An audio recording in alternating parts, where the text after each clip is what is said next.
반갑습니다, 여러분. 최기영입니다. 오늘 제가 소개해드릴 책은 알베르 까뮈의 이방인이라는 책입니다. 얼마 전에 제가 이 패스트랑 이방인이 세트로 같이 묶여서 판매를 하고 있어서 같이 구매를 했습니다. 그래서 먼저 이방인이라는 책을 먼저 읽어보았고요. 제가 이렇게 또 독서노트를 한번 써봤는데 이 독서노트 위주로 해서 제 생각을 한번 여러분께 말씀드려 보겠습니다.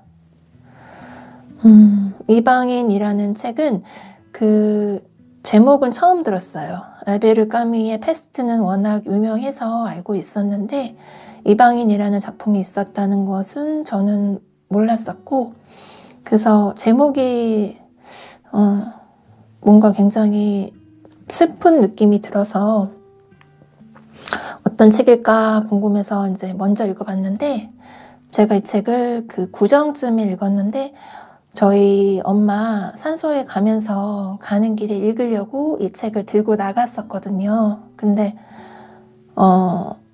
그때 좀 제가 우울해서 그랬는지 이 책 그 주인공 메르소라는 주인공이 있어요. 그 주인공의 감정에 더 이입을 많이 했었던 것 같습니다. 제가 독서노트를 이렇게 적어봤는데 하나씩 말씀드리겠습니다. 먼저 지은이 저자 알베르 까뮈의 생애 보시면 1913년 알제리 몽도비에서 출생, 장학생으로 대학에 진학을 하고 1934년 공산당에 가입했으나 탈퇴를 합니다. 1942년 이방인을 발표하면서 널리 이름을 알리게 되고요.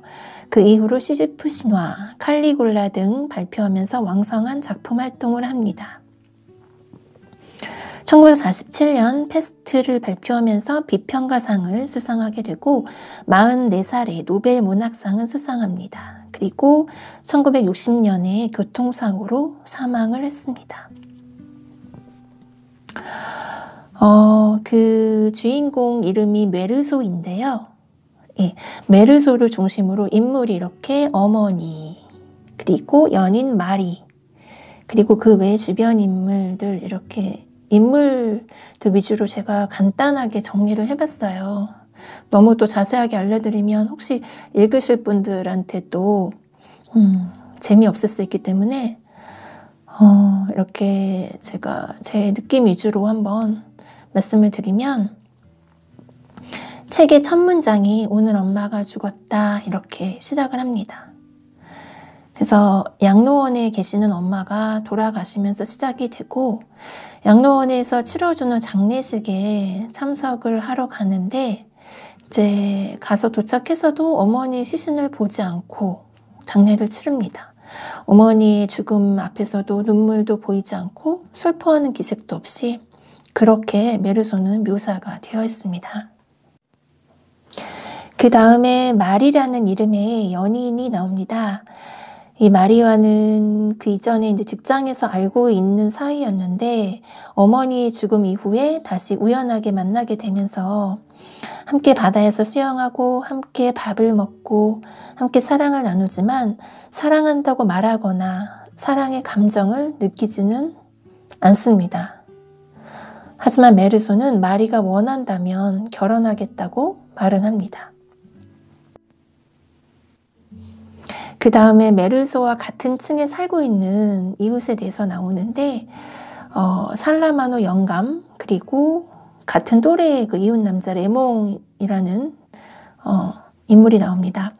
레몽은 메르소와는 달리 다혈질이고 다소 폭력적이며 주변에 사건 사고가 끊이지 않는 인물입니다.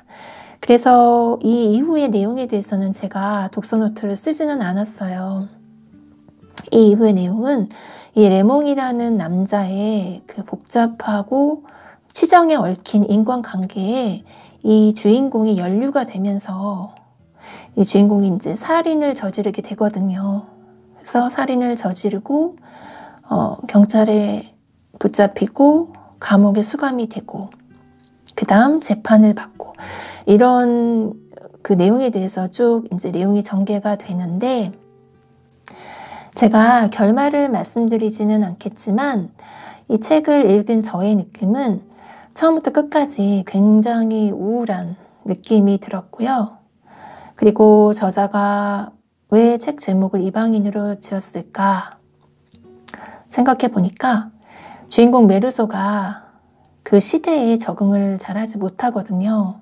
다른 사람과는 다른 생각을 하고 행동을 하기 때문에 이 주인공은 이방인이다. 그리고 우리도 모두 메르소처럼 우리가 살아가는 시대에 적응을 하지 못하는 이방인일 수 있다. 그러한 점을 우리한테 말하고 싶지 않았을까라는 느낌이 들었습니다. 제가 어느 때는 책 오디오북처럼 책 좋은 문장을 이렇게 쭉 읽어드리는 날이 있고 오늘처럼 이렇게 독서평을 나름대로 써서 전달해 드리는 경우도 있는데 어떻게 재미있게 들으셨는지 모르겠습니다. 다음에도 더 좋은 책으로 여러분들 찾아뵙겠습니다. 오늘도 끝까지 들어주신 여러분 진심으로 감사드립니다. 지금까지 책이양이었습니다.